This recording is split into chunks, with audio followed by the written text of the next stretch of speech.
This game is called Gladius. It's an amazing game and it's coming to SideQuest very soon. I got my hands on an early access copy. I'll be doing a video review in the coming week, and in that video I'll be giving away 3 game codes. Now these codes are going to go fast, so to be in with a chance of winning, make sure you hit that subscribe button and notification bell so you can be notified when that video is released.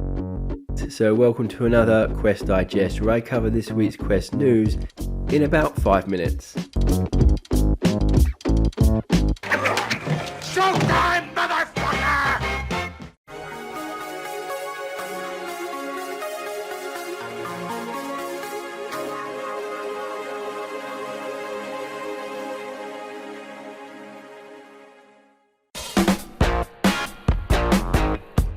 First in the news, we have third-party comfort mods for the Oculus Quest 2 coming out already. These are the VR cover faceplates. I love the fact that they don't include the logo on the face pad this time. I know it seems like a small thing, but it really annoys me having big logos everywhere. I think it really detracts from the overall design. They're supposed to be available for pre-order for $29 from the official Oculus website. I heard a look, I couldn't find them to pre-order. Perhaps they're sold out, or perhaps they're just not available to me in Australia just yet. But this facial interface kit includes 2 pads of different sizes, a passive vent that allows for cooling and prevents fogging, and a nose guard that prevents light bleed. And if you sign up to the newsletter, you can also score yourself a free lens cover.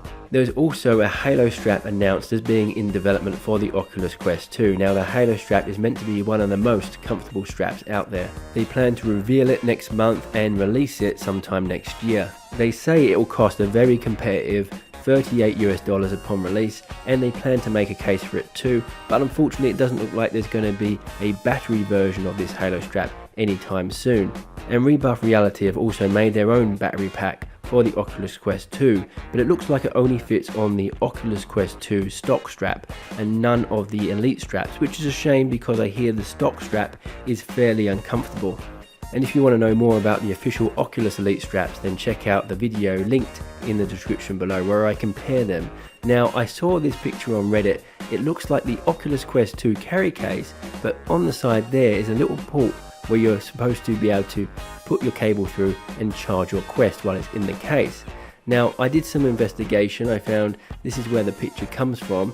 I went onto Amazon, looked at the case picture here, and you can see it's not there. Then if we go down further, we see the exact same picture, but that port has been edited out. So I think that picture we saw before was maybe an earlier design, but the official Oculus Quest 2 case isn't going to have a port like that. So I call fake news on the carry case having a charging port. And we've also seen this week heaps more comparisons between the Quest 1 and the Quest 2 display.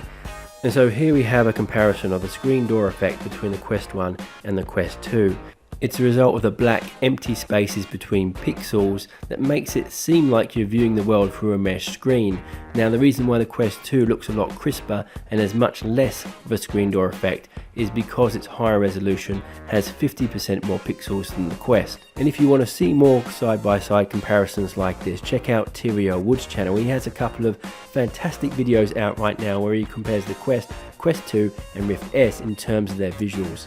Now I know I've gone very Quest 2 heavy in the news so far, but if you're keeping hold of your original Quest, it's not going anywhere anytime soon. It's still going strong, and while Oculus are no longer continuing to sell the original headsets, they are continuing to sell the controllers and the accessories, and are continuing to support the original Quest. And this support is also shown through the upcoming updates, such as the Challenges update, which I received last week and I covered briefly in last week's news video. This feature allows anyone to create mini tournaments for their friends and fellow players in the VR community. And we also know of the Move update, which is coming soon, which allows you to track your calories burnt with each game and track how well you're doing with your fitness goals.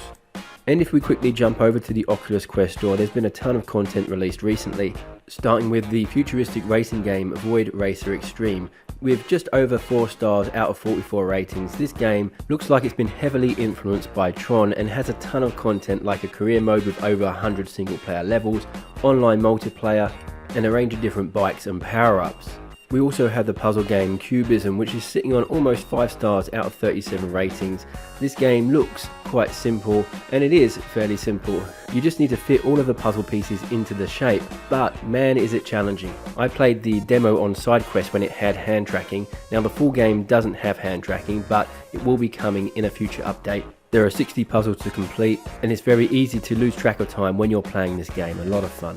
And this one is for any space enthusiasts out there, sitting on about 5 stars out of 15 ratings. Shuttle Commander is a visually impressive physics-based flight simulator where you take the controls of the space shuttle and land it at various real-world landing sites such as the Kennedy Space Center. You can also experience the launch of the Hubble Space Telescope and view some of the images it has captured over the past 30 years. The next title, Solaris Offworld Combat, gives me major Hyperdash vibes. It has about 4 stars out of 178 ratings. This is an online 4 versus 4 shooter focused on competitive, intense gameplay.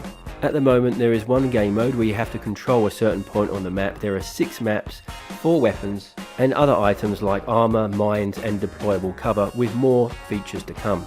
Walkabout Mini Golf has also been released, which has about 5 stars out of 16 ratings. It features 4 18-hole courses to master. It looks like it has some really novel and interesting holes like you would expect from a mini golf game, and supports online multiplayer with up to 5 players. There are also over 70 hidden custom balls hidden throughout the courses that you have to collect. And finally, there's been a major co-op update for the zombie shooter Death Horizon Reloaded. So this will allow you to play through the whole campaign with a friend. So if you have a friend with an Oculus Quest, this might be well worth checking out.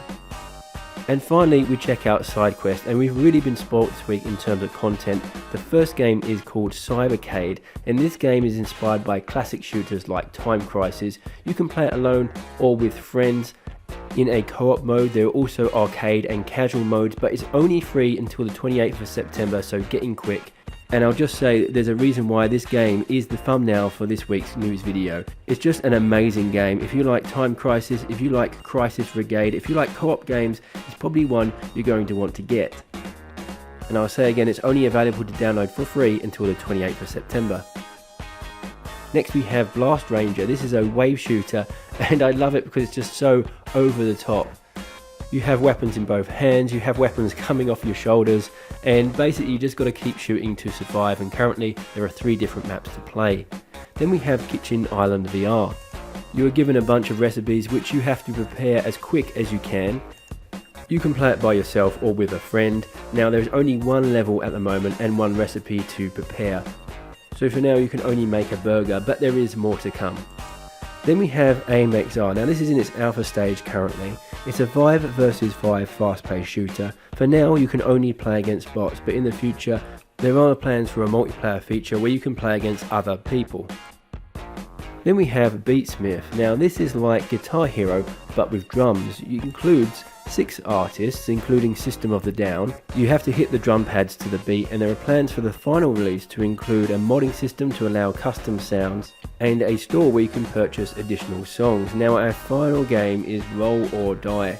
You're basically in a giant hamster ball, and your goal is to escape all the environmental dangers from each level and get to the exit as fast as you can while collecting as many gems and stars as you can along the way. And that's it from me. I really hope you've enjoyed this episode of Quest Digest. Do hit that subscribe button and notification bell if you have, and I'll catch you next time.